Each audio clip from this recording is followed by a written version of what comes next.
बिस्मिल्लाहिर्रहमानिर्रहीम। अस्सलाम वालेकुम डियर स्टूडेंट्स। आज का जो हमारा लेक्चर है वो है साइटोकाइनेसिस के हवाले से। हम राउंड 3 के अंदर चैप्टर नंबर जो 5 है उसे डिस्कस कर रहे थे। राउंड 3 का जो कोर्स है उसे हम कवर अप कर रहे थे। तो उसके अंदर हमने जो पहले दो टॉपिक्स पढ़े थे उसमें आपने एक तो सेल साइकिल के हवाले से पढ़ा था और दूसरा उसमें हमने पढ़ा था माइटोसिस के हवाले से। और माइटोसिस का जो फेज था कैरियोकाइनेसिस, उसके जो स्टेप्स थे उनके हवाले से हमने स्टडी किया था। कैरियोकाइनेसिस में आपने प्रोफेज के हवाले से पढ़ा, उसमें आपने मेटाफेज के हवाले से पढ़ा, उसमें आपने एनाफेज के हवाले से पढ़ा और उसमें आपने टेलोफेज के हवाले से पढ़ा। सेल साइकिल के अंदर भी मैं आपको पहले बता चुका हूं कि सेल के अंदर होने वाले इवेंट्स के हवाले से हमने पढ़ा था। प्रोफेज में मैंने आपको बताया था कि क्या होता है कि प्रोफेज में जो क्रोमैटिन है वो क्रोमोसोम्स में चेंज होता है। फिर मेटाफेज में क्या होता है कि वो क्रोमोसोम स्पेंडल फाइबर्स के जरिए मेटाफेज प्लेट के ऊपर अरेंज होते हैं। एनाफेज में क्या होता है कि जो स्पेंडल फाइबर्स हैं उन सिस्टर क्रोमैटिड्स को एक दूसरे से अलग करते हैं। और टेलोफेज क्या होता है कि जो वो प्रोफेज का उलट होता है कि जो अमल प्रोफेज में हुआ था वो रिवर्स उसके अमल जो है वो किसमें होते हैं, टेलोफेज के अंदर होते हैं। मतलब ये कि न्यूक्लियर इन्वेलप बनती है, जो क्रोमोसोम्स हैं वो क्रोमैटिन के अंदर चेंज होते हैं और इसके अलावा जो स्पेंडल फाइबर्स बने थे वो भी क्या हो जाते हैं, वो खत्म हो जाते हैं। अब मैंने कहा था कि जब टेलोफेज एंड हुई थी तो मैंने कहा था कि न्यूक्लियर डिवीजन का जो प्रोसेस है वो कंप्लीट हो गया, मगर सेल डिवीजन अभी कंप्लीट नहीं हुई थी। तो उसी को हम आगे बढ़ाते हैं। सेल डिवीजन के अंदर जो हमारे पास नेक्स्ट एक स्टेप या डिवीजन आती है उसे आप लोग नाम देते हैं किस चीज का, उसे आप लोग नाम देते हैं साइटोकाइनेसिस का। जिस तरह आपने कैरियोकाइनेसिस की बात की थी कि कैरियो मीन न्यूक्लियस और काइनेसिस मीन डिवीजन के डिवीजन ऑफ न्यूक्लियस, तो इसी तरह cyto mean cytoplasm and kinesis mean division. It's mean that कि यहां पर हम लोग किस चीज के हवाले से, साइटोप्लाज्म की डिवीजन के हवाले से क्या करेंगे, साइटोप्लाज्म की डिवीजन के हवाले से स्टडी करेंगे। अब साइटोप्लाज्म की जो डिवीजन है वो एनिमल्स में भी होती है, क्योंकि साइटोप्लाज्म एनिमल सेल्स में भी होती है, प्लांट सेल में भी होती है। तो जब हम लोग एनिमल सेल्स की बात करते हैं तो एनिमल सेल्स के अंदर क्या होता है, एनिमल सेल्स के अंदर होता ये है कि जो साइटोप्लाज्म है वो डिफरेंट तरीके से डिवाइड होती है और प्लांट सेल में जो साइटोप्लाज्म है वो डिफरेंट तरीके से डिवाइड होती है। तो सबसे पहले हम लोग एनिमल्स के अंदर देखते हैं कि साइटोप्लाज्म जो है वो अपने आप को किस तरह डिवाइड करते हैं। वैसे साइटोप्लाज्म के हवाले से चैप्टर नंबर 4 के अंदर मैंने आपको पढ़ाया हुआ है कि ये क्या होता है कि ये किस्म का फ्लूइड है, माय है, जो सेल के अंदर पाया जाता है और मुख्तलिफ किस्म की जो ऑर्गेनेल्स हैं उनको वर्क करने के लिए स्पेस मुहैया करता है। तो जब हम लोग इसकी डिवीजन एनिमल्स के अंदर पढ़ते हैं तो हम देखते हैं कि एनिमल्स में क्या होता है, एनिमल्स में occur by a process known as cleavage, कि एनिमल के अंदर ये जिस प्रोसेस के जरिए होती है उसे आप लोग क्लीवेज का नाम देंगे। क्लीवेज फ्लो कहते हैं एक दरार को जो सेल के अंदर, ठीक है, सेल मेम्ब्रेन वाली जगह से स्टार्ट होती है और नीचे की तरफ बढ़ती है और वो क्या कर देती है, एक सेल को दो के अंदर डिवाइड कर देती है।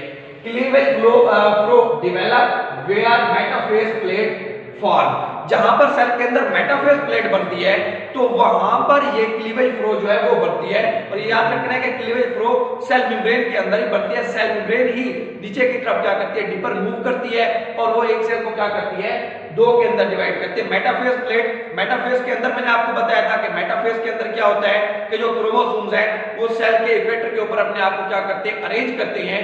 तो उसे आप लोग नाम देते थे किस चीज का, मेटाफेज प्लेट का। तो वहीं पर ही जो सेल मेम्ब्रेन है वो क्या करती है, क्लीवेज बनाती है, नीचे की तरफ डिपर जाती है और वो सेल को दो के अंदर क्या कर देती है, डिवाइड कर देती है। Cleavage develop deeper and divide the cell into two, कि वही क्लीवेज जो सेल मेम्ब्रेन में पहले ऊपर बनी थी वो नीचे की तरफ मूव करती है और सेल को क्या कर देती है, डिवाइड कर देती है। जिस तरह यहां पर भी उसने दिखाया हुआ है कि ये सेल की सेल मेम्ब्रेन है, ये सेल मेम्ब्रेन क्या कर रही है, क्लीवेज कर रही है, नीचे की तरफ मूव कर रही है। जब ये सेल मेम्ब्रेन नीचे की तरफ मूव करती है मेटाफेज प्लेट वाली जगह के ऊपर, ये नीचे की तरफ जाते हुए क्या कर देती है, ये एक सेल को दो के अंदर डिवाइड कर देती है।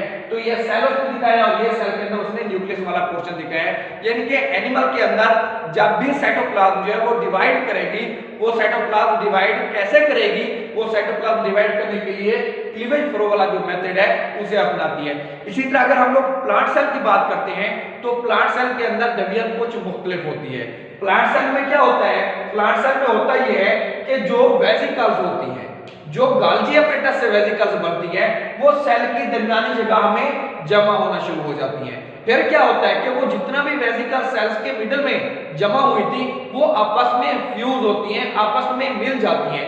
तो जब वो आपस में फ्यूज होती हैं तो वो क्या कर देती हैं कि सेल की साइटोप्लाज्म को दो हिस्सों के अंदर क्या करती हैं, डिवाइड कर देती हैं। तो ये वेसिकल्स आती कहां से हैं? ये वेसिकल्स आती हैं गोल्गी एपरेटस से। जैसे यहां पर भी लिखा हुआ है कि vesicles derived from Golgi apparatus, कि ये वेसिकल्स गोल्गी एपरेटस से बनी हुई है। गोल्गी एपरेटस का मैंने आपको चौथे चैप्टर के अंदर पढ़ाया हुआ है कि कैमिलो गोल्गी ने इसको डिस्कवर किया था, इससे वेसिकल्स बनती हैं।